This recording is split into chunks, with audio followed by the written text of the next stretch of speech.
Rocky भाई एक ऐसा नाम जो आज सिर्फ साउथ इंडिया में ही नहीं बल्कि पूरे देश में गूंजता है। एक ऐसा नाम जो आज किसी पहचान का मोहताज नहीं है और एक ऐसा एक्टर जो सिर्फ डायलॉग ही नहीं बोलता बल्कि डायलॉग्स उसके नाम से बनते हैं। आज अगर उनकी कोई मूवी थिएटर में रिलीज होती है तो लोग स्क्रीन पर खड़े होकर तालियां बजाते हैं। केजीएफ की गूंज आज सिर्फ इंडिया में ही नहीं बल्कि इंटरनेशनल सिनेमा को भी हिला चुकी है और इस तूफान के पीछे का जो चेहरा है वो है रॉकिंग स्टार यश का, यानी नवीन कुमार गोड़ा। एक मिडिल क्लास फैमिली से आने वाला लड़का जिसने अपने सपनों को कभी लिमिटेड नहीं रखा और आज वही लड़का करोड़ों दिलों की धड़कन है।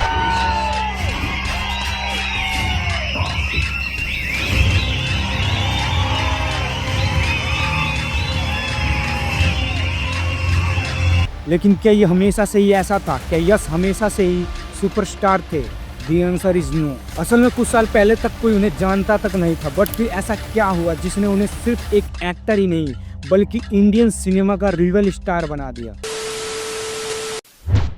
Powerful people make places powerful.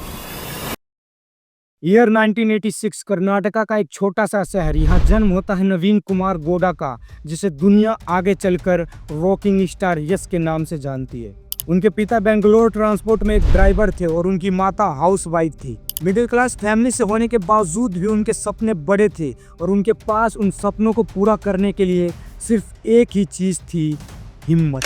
School के दिनों से ही यश को एक्टिंग का बहुत शौक था। वो लोकल प्लेज, ड्रामाज और थिएटर में हिस्सा लिया करते थे। जब वो 10 साल के थे तब उन्होंने अपनी क्लास में ये बोल दिया था कि मैं एक दिन एक्टर बनूंगा और सारे हंसने लगे ये सोचकर कि एक बस ड्राइवर का बेटा हीरो कैसे बन सकता है। स्कूल खत्म होने के बाद यश ने कॉलेज में एडमिशन लिया, लेकिन मन पढ़ाई में नहीं सिर्फ एक्टिंग में ही लगता था। इसलिए उन्होंने local theatre group Benika join किया, जहाँ एक्टर नहीं कलाकार पैदा होते हैं। यहाँ उन्होंने स्टेज की बारीकियां सीखी और छोटे छोटे रोल किए, कभी पागल का किरदार तो कभी रिक्शे वाले का किरदार, लेकिन यश हर किरदार में अपने आप को झोंक देते थे। स्टेज पर पसीना बहाते बहाते उन्होंने सीखा कि एक्टिंग सिर्फ बोलने का नाम नहीं है बल्कि अपने किरदार को जीने का नाम है। 2004 में उन्हें पहला ब्रेक मिला एक कन्नड़ टीवी शो उत्तरायण में। टीवी इंडस्ट्री में उन्होंने लोगों का ध्यान खींचना शुरू किया। उनकी एक्टिंग में सच्चाई थी, कोई बनावटी नहीं था। लेकिन वो कभी लीड रोल नहीं कर पाए, बस एक सपोर्टिंग रोल ही करते रह गए। काम चलता रहा, कभी असिस्टेंट डायरेक्टर तो कभी बैकग्राउंड एक्टर। कई बार तो पैसों की तंगी इतनी थी कि उन्हें खाने के पैसे तक नहीं मिलते थे, लेकिन यश ने हार नहीं मानी। उनका एक ही गोल था कि एक दिन मैं हीरो जरूर बनूंगा। वो जानते थे उन्हें स्टारडम नहीं चाहिए, उन्हें सिर्फ कल्ट बनना था। 2007 में आई फिल्म जम्बाड़ा हुदूंगी जिसमें यश ने सपोर्टिंग रोल किया। इसके बाद उन्हें कुछ और फिल्में मिली, लेकिन रुक रुक कर और छोटे रोल वाली। 2009 में आई फिल्म गुगली और यहीं से बदली यश की किस्मत। लोगों ने नोटिस करना शुरू कर दिया कि ये बंदा कुछ अलग है और धीरे धीरे उन्होंने खुद को कन्नड़ फिल्म इंडस्ट्री का राइजिंग स्टार बना दिया। फिर आया 2018, ये वो साल था जिसने यश को एक एक्टर से आइकन बना दिया। प्रशांत नील ने उन्हें केजीएफ के लिए साइन किया। उनकी नज़र में यश के अलावा कोई दूसरा इस मूवी के लिए बना ही नहीं है। बट इंडस्ट्री में सब हंस रहे थे कि इतने बड़े स्केल की फिल्म और एक्टर एक छोटा सा। फिर क्या, केजीएफ चैप्टर 1 रिलीज हुई और यश बन गए रॉकी भाई। और उस दिन सिर्फ साउथ ही नहीं पूरा इंडिया जाग गया।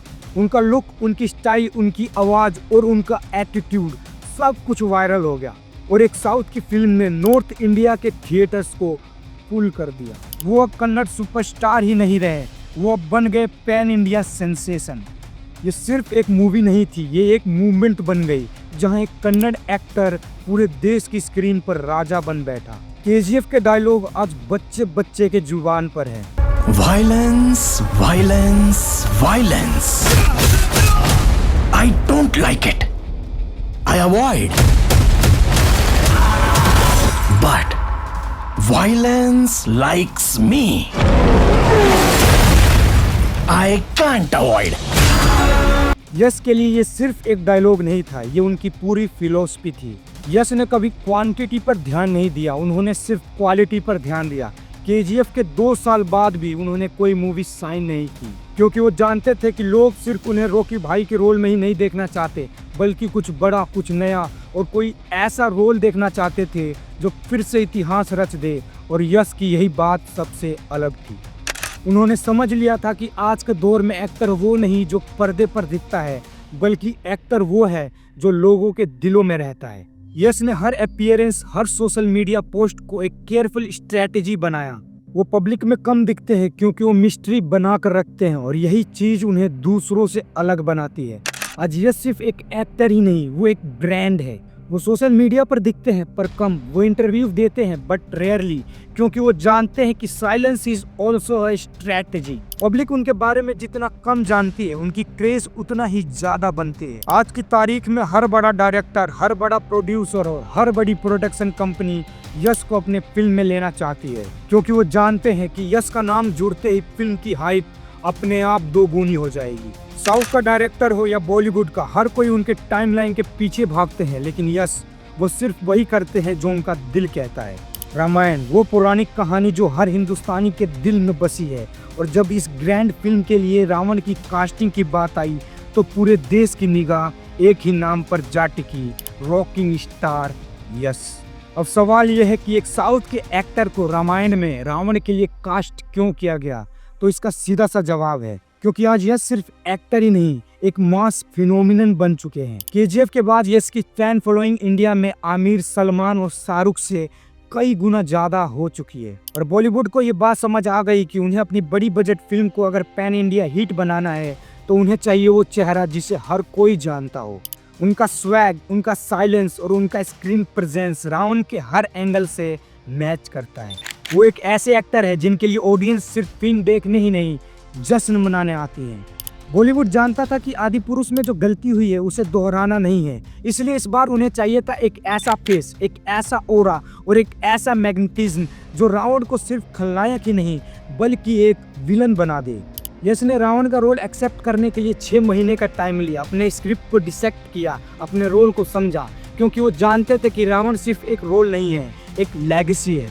और जब उन्होंने हाँ कहा तो मानो पूरे प्रोजेक्ट में जान आ गई। उनके हाँ करते ही मूवी के लिए इतना क्रेज बढ़ गया कि फ्यूचर में इस मूवी का हिट होना तय है। यश की ये कहानी कोई फिल्मी स्टोरी नहीं है, ये एक रियल लाइफ रेवोल्यूशन है। एक सरकारी बस ड्राइवर के बेटे से लेकर इंडियन सिनेमा के सबसे बड़े कल्ट स्टार बनने तक उन्होंने एक चीज कभी नहीं छोड़ी, अपने सपने पर भरोसा। और यही वजह है कि आज यश सिर्फ एक एक्टर ही नहीं बल्कि एक ब्रांड बन चुके हैं।